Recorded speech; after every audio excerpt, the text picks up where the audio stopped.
Quand elle a entendu des coups de feu, Fatouma Kapouveli, mère de 5 enfants, a su qu'elle n'avait pas d'autre choix que de fuir.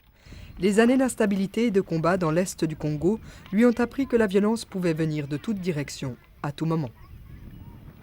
Nikikimbia na watoto, wanangu akaenda yake fazi na mimi yangu fazi. Kufika munjia nikipumuzika, nikaona banatufuata. Jo tukaenda, tukefuata barabara kwenda huku, tukelala Ngungu, tukelala baake fazi ya Mubaya. Parmi les centaines de milliers de personnes qui ont fui leur foyer depuis le début de la dernière offensive en janvier, toutes n'ont pas atteint un lieu sûr. Certaines ont été volées ou violées, ont vu leur maison détruite par le feu, ou pire. Fatou m'a dit qu'elle se sent chanceuse.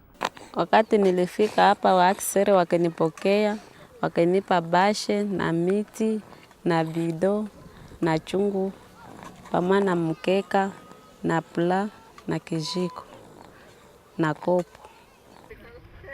Depuis 2006, plus de 900 000 Congolais ont été déracinés à cause des combats et de l'instabilité dans la province du Nord Kivu. Ils vivent quasiment au bord du gouffre. Compte tenu du nombre croissant de personnes en déplacement, les tensions grandissent entre les déplacés et les communautés locales. Parfois, les déplacés reviennent et constatent que leurs terres et leurs maisons sont occupées.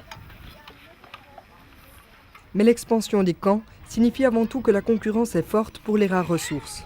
Les déplacés reçoivent des rations alimentaires, mais comme le dit Fatouma, cela suffit rarement. Tuko na magumu na wajirani kwa ajili ya njala, tunaingia mashamba ya wajirani kutafuta mboga, kutafuta kuni, kutafuta chenye kinezi tuponesha njala, inakuwa shida na wajirani. La violence a également détruit tout sens de la communauté. Chacun des 11 camps du Nord Kivu accueille des milliers de personnes, toutes étrangères les unes aux autres. Et pour des mères comme Fatouma, cela complique le combat quotidien pour aller chercher de l'eau et protéger ses enfants.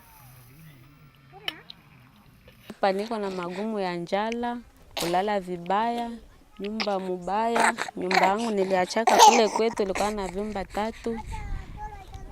Kuko kitanda na matela, nafasi ya watoto wa kulalia ya mzuri hapi. Sasa hapa mimi naanza sumbuka na lala vibaya. Fatouma et ses enfants ont certes une vie précaire dans les camps, mais sans perspective de fin de combat, elle n'a pas beaucoup d'autre choix que de rester. Fatouma rêve tout de même au jour où les conditions de sécurité seront réunies pour rentrer. Niko na matarajio ya kurudi kwangu kunyumba, ninatafuta amani hikue kule, njo nirudi mashamba zangu nilime, nifike mwangu, nikule vizuri, nilale vizuri. Bwana wako? Na bwana wangu nimuone.